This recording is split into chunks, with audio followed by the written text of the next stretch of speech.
June is not over yet.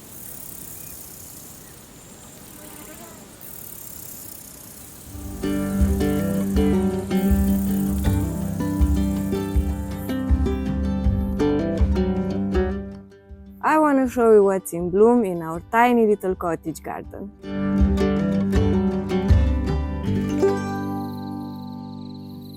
Behold the glory, the pride and joy of our garden in June.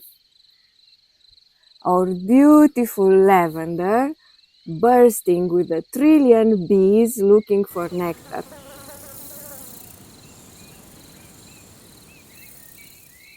All of this is just one lavender plant.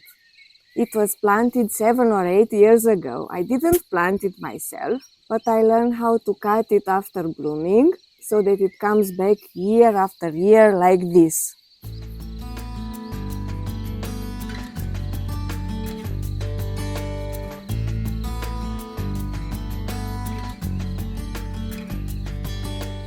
For me, as an all-time snapdragon lover, today is a very special moment because I sowed 4 different types of snapdragons, each one blooming at a different time, and today it's one of those rare moments when they are all in bloom at once, at least one of everything, and I will show you. The first snapdragon to bloom for us is double shot peach.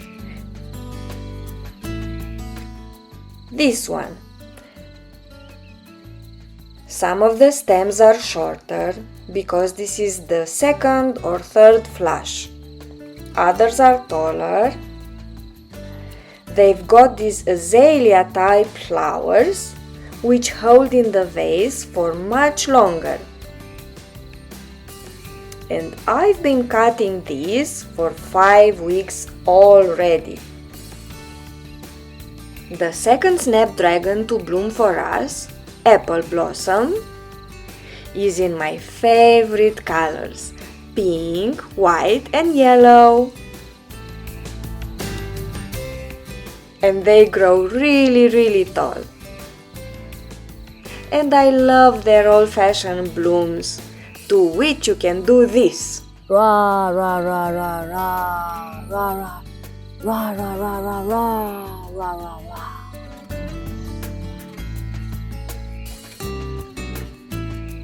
And this one, which you might take for another apple blossom, is in fact the first Madame Butterfly pink.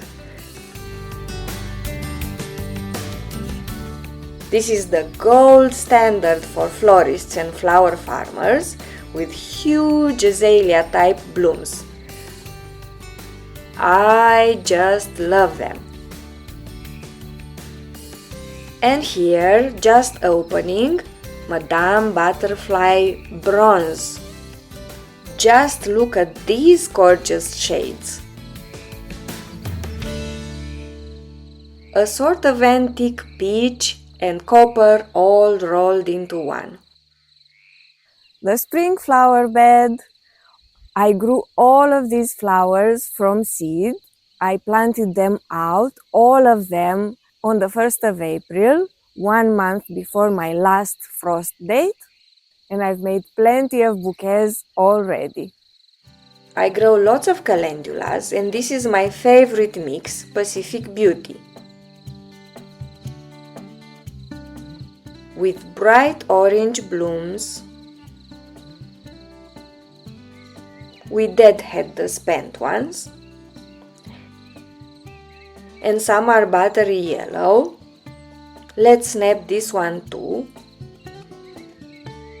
and this one.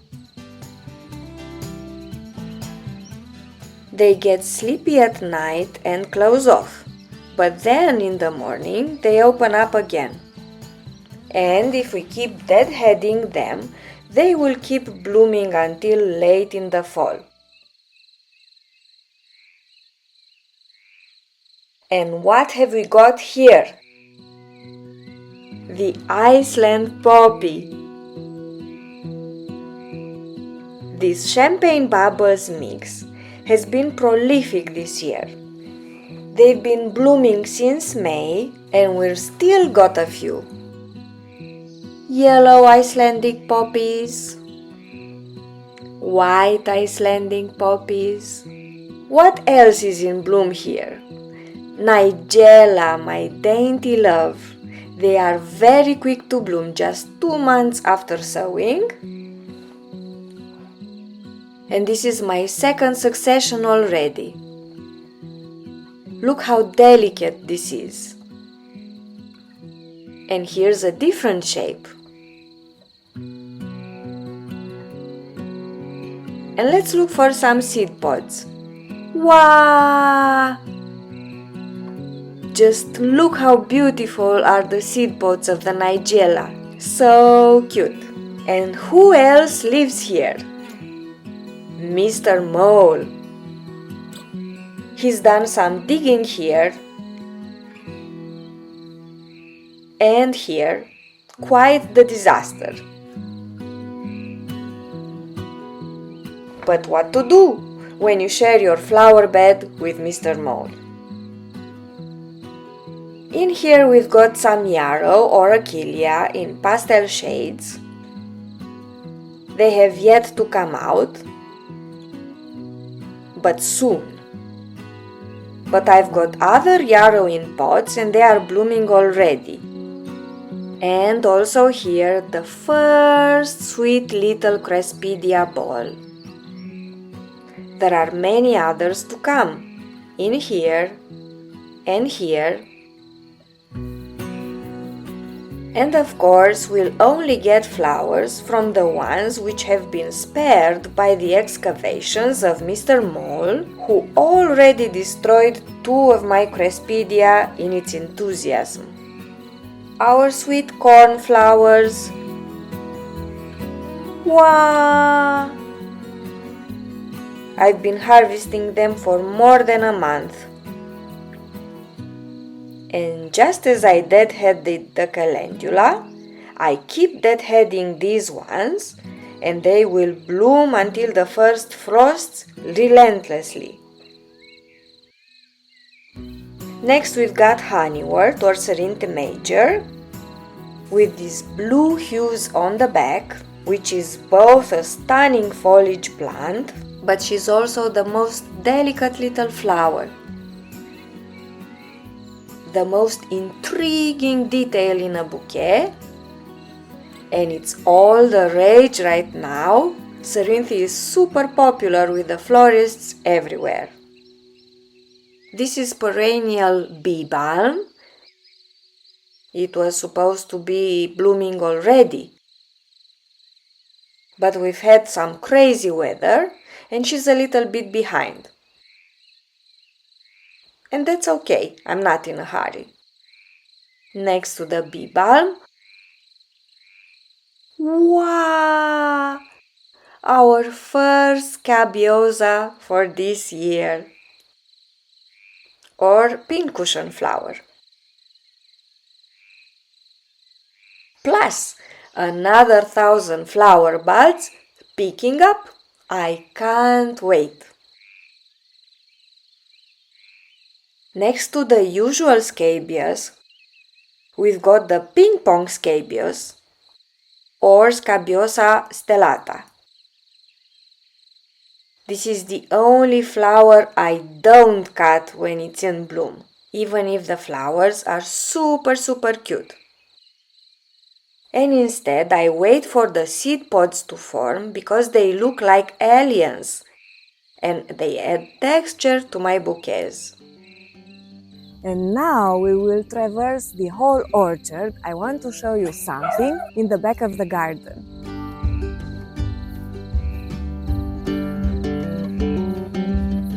Good old-fashioned daylilies.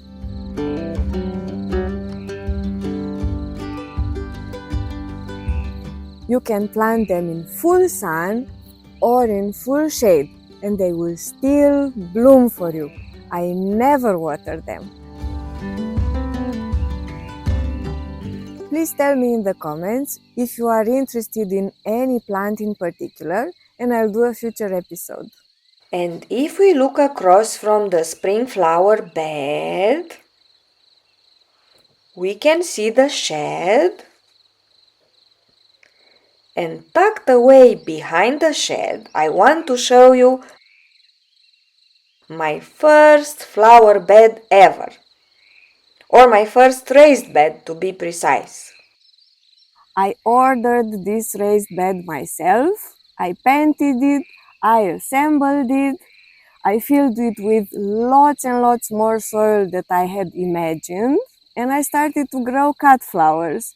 First it was full of snapdragons, last year full of nicotiana and basil, and for now it looks like the enchanted apple in Snow White. Half of it is gorgeous and half of it is fail. May I present to you the oak leaf hydrangea?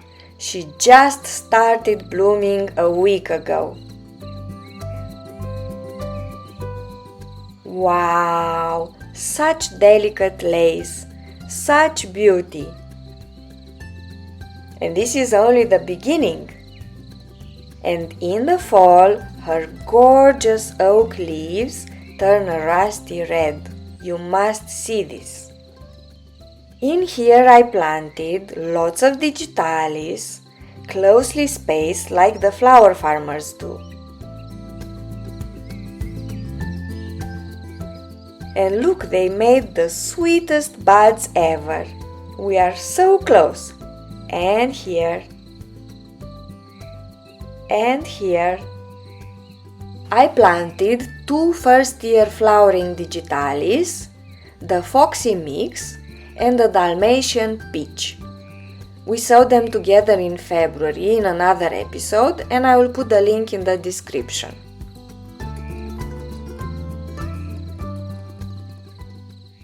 And here by the little shed, I grow a lot of perennial cut flowers, which I grow in pots because I'm renting the space.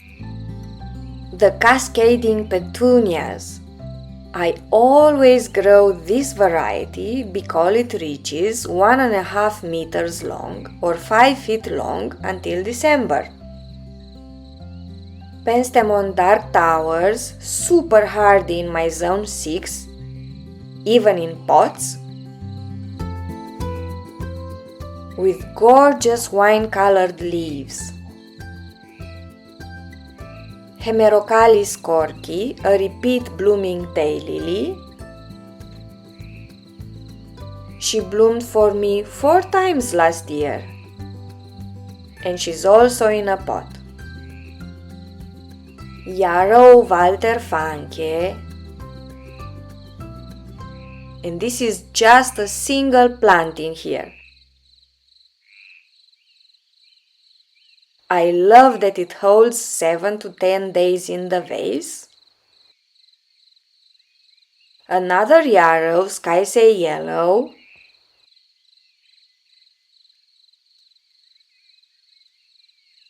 All my yarrow overwinters in pots without flinching. Nasturtiums with the sweetest foliage ever.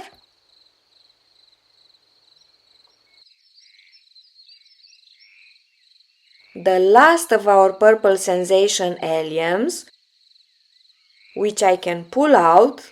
Yes, it came out all by itself. It will make a jolly good Christmas decoration. 9-bark Diabolo or Physocarpus.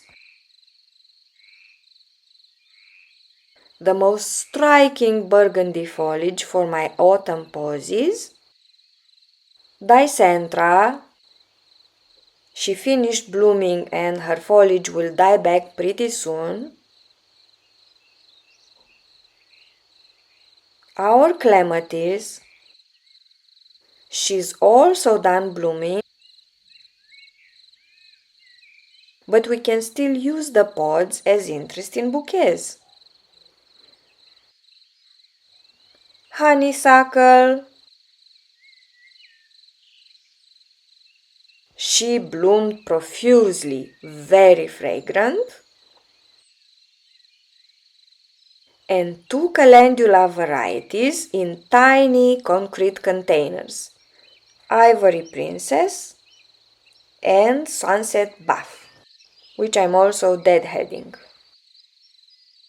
Across from the beautiful lavender, I placed a lot of pots in which I planted all sorts of flowers that didn't make it in my flower bed because I sowed too many of them. So this is it, perfect cut flowers. Look at this one, all raised in pots. You can do this. Double shot peach snapdragons in bloom since early May. 5 plants in a pot. Madame Butterfly Bronze Snapdragon in all its glory. Apple Blossom Snapdragons. Blue Nigella from the Persian Jewel Mix with a halo of lacy foliage. Here's some white Nigella. A few sunflowers who survived the slug attack and decided to come back from the dead and to produce flowers.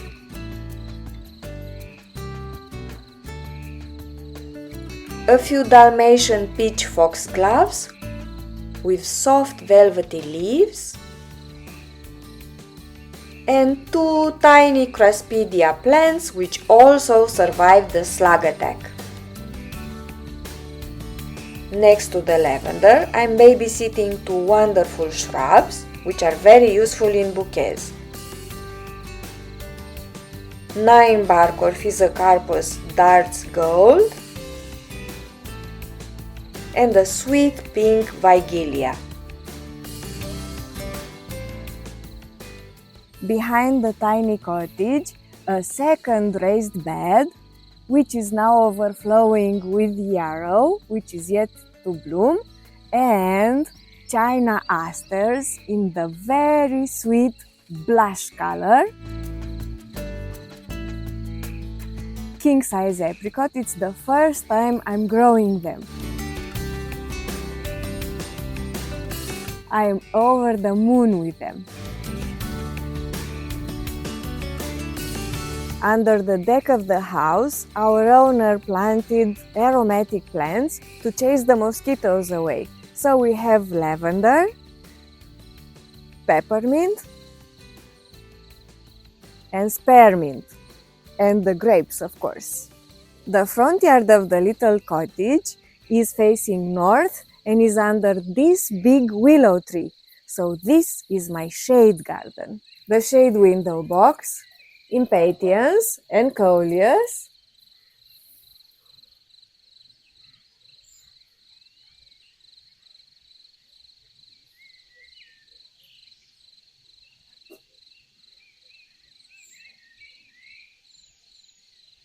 We planted it together in another episode.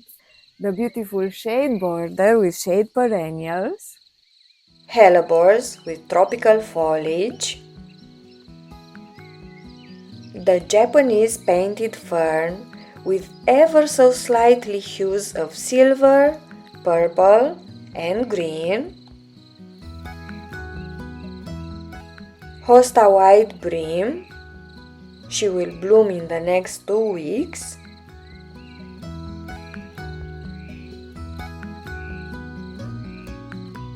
Purple petticoats heuchera. Please take a look at this vivid purple on the back of its leaves. And she's in full bloom. Ta-da! And here. One more Japanese fern.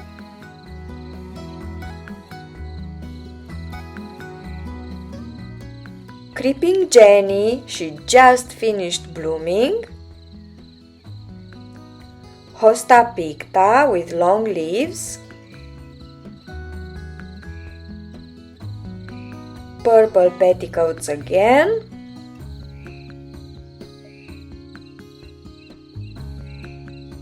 Carex Ice Dance, which is my favorite because she's evergreen in my zone 6. the alpine rose, very prolific, a strantia, a classic semi-shade flower from the English cottage gardens,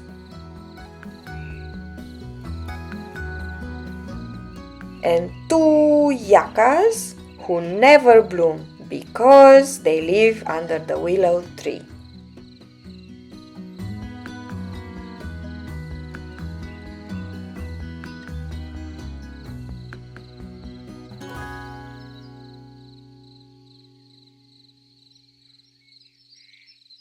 Click here to build a bouquet with June flowers from our tiny cottage garden.